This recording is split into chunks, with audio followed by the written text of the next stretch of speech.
Well, based upon the speeches that I've heard from Russian President Putin and the other interviews that he's done and things that he said, what he wants is very simple. He wants security.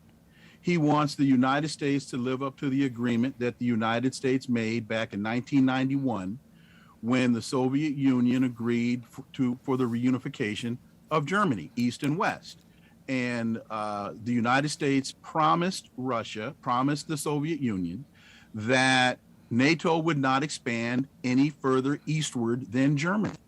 And now when you look at a map of Europe, Russia is surrounded by Lithuania, Estonia, Latvia, Poland, Romania, Bulgaria. These are all NATO countries with U.S. troops, NATO forces, NATO missiles. And Vladimir Putin has been saying very clearly for 12, 13 years, we're only going to let you go so far. And the United States is using Ukraine as a proxy. And he drew the line in the sand, and we are where we are. Zelensky is the U.S. using Ukraine? Is a desperate guy. I'm sorry, go ahead. He's a desperate guy. He just, he's following the U.S. directive. Go back to March or May when the United States encouraged Zelensky to send troops to the border, and Joe Biden wound up having to call Zelensky and have those troops withdrawn. Zelensky is following the U.S. narrative the same way the Kurds did when they were encouraged to fight Saddam Hussein, and we know what happened to them. What will these sanctions do, and what will they not do? What they won't do to Russia is really have a long-term dramatic impact on their economy.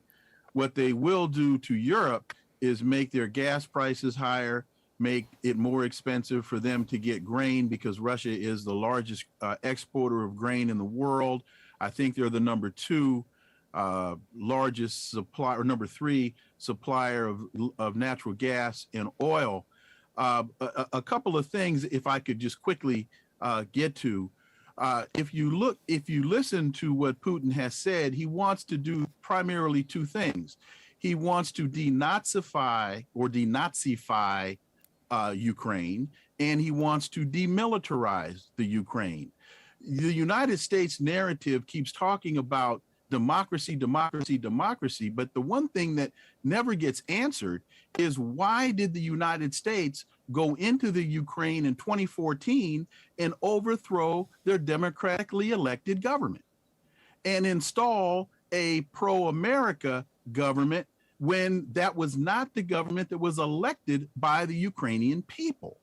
The other thing that Putin is doing is protecting what are known as ethnic Russians in the Donbass region, Luhansk and Donetsk, as they are being attacked and shelled by the Nazi Ukrainian forces from the West. Again, this isn't being discussed. In fact, 4 days before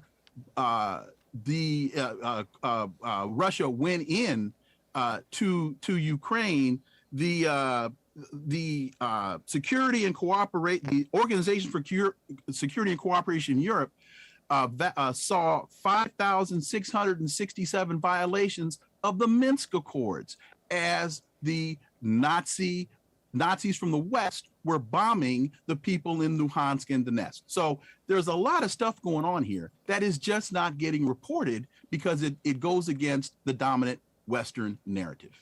You've got a lot of Nazis in very powerful positions in the Ukrainian government. There's a dominant narrative that the world is united.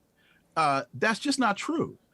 Israel, for example, has not backed the resolution in the UN condemning Russia. There's not one Muslim country that has backed the UN resolution. You've got Poland, Bulgaria, and Slovakia that are not sending, and these are EU countries, that are not sending fighter planes, MiG fighter planes to Ukraine.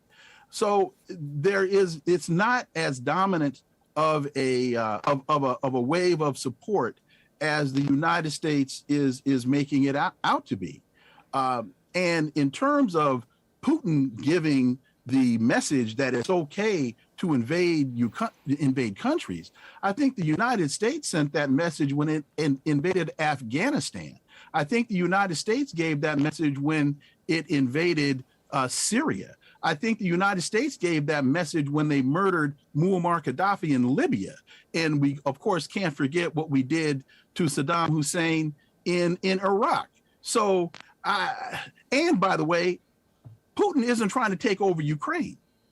If he wanted to do that, it would have been done 3 or 4 days ago. So what is he trying to do if he's not trying to take over Ukraine? He's trying to demilitarize and denazify the country. And in the process is invading and destroying civilian locations, and civilians are dying along the way, being killed along the way. And the accusation that the Ukraine is run by Nazis that's debatable, and it's also hard to understand. I didn't say it was run by. I didn't say it was run by Nazis. I didn't say it was run by Nazis. What I said is there's a very strong Nazi contingent called the Azov Brigade in Ukraine that the United States, through the CIA, has been funding, training, and used in 2014 to overthrow the democratically elected government of Viktor Yanukovych.